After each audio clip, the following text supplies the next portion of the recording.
Amanda, the two males on this desk are going to tiptoe very carefully around this next issue and leave it entirely up to you. I speak, of course, of tennis legend Martina Navratilova. Now, she's had a go at Naomi Osaka after she lost her first-round match at the Australian Open. Have a listen to Martina. She couldn't get to the ball that she wants to hit because she's not in shape. I'm surprised that she really started playing, that she got on the tour, that she played this tournament without clearly being in the top shape that she needs to be. Now, Amanda, we know that Naomi had a baby, I think 6 months ago. If a bloke had said this, there'd be calls for his head. Over to you while Joe and I just sit and listen. Look, the fact that she's playing after having a baby 6 months ago is phenomenal, and I think that should be celebrated to begin with.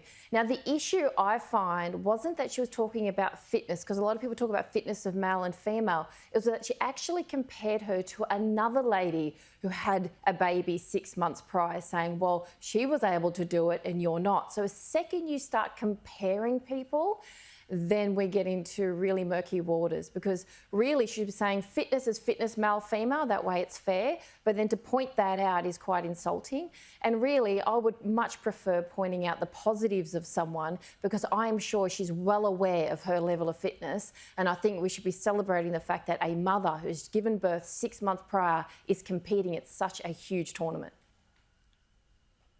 Joe, Victorians are still upset about the fact that Dan Andrews decided it was too expensive to hold the Commonwealth Games. He wrote out a cheque and ran away in the other direction as fast as he could go. I get a sense of a little backward step from the new Queensland Premier Steven Miles. He's talking about the 2032 Olympic Games. Apparently John Coates says the Games are in jeopardy if transport's not upgraded. Look, Miles is even casting a shadow on the reworking of the Gabba, which is going to cost about $2.7 billion. You get a sense that the Queensland government might be getting a bit nervous?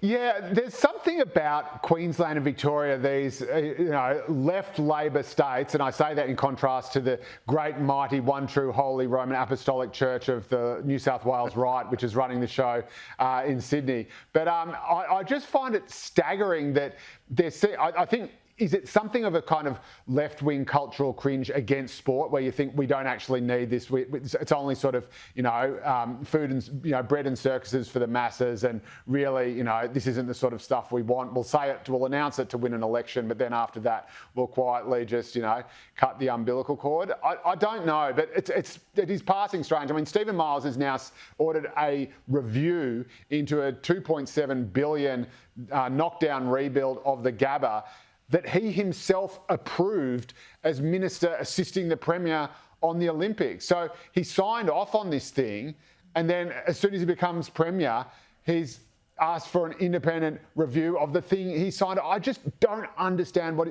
this is yes minister. This is almost Monty Python. I just don't understand it. And again, I think it is the sort of thing where I think, maybe the left of the Labor Party, as opposed to the true centre and the right, but, as with the left generally, seem to just think that sport is a mindless indulgence of the great unwashed, and they ignore the huge amount of excitement and pride that it brings people. Amanda, small business in Queensland would be looking at this with great interest. I mean, a lot of people are probably already getting set to develop businesses leading up to 2032.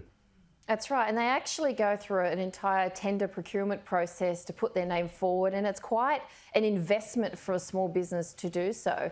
And what's interesting is that this particular development he didn't want to happen was $2.7 billion. And I can understand if someone is cautious because of a blowout or potential blowout of the Olympics, like with the Commonwealth Games and the claim that that was the case.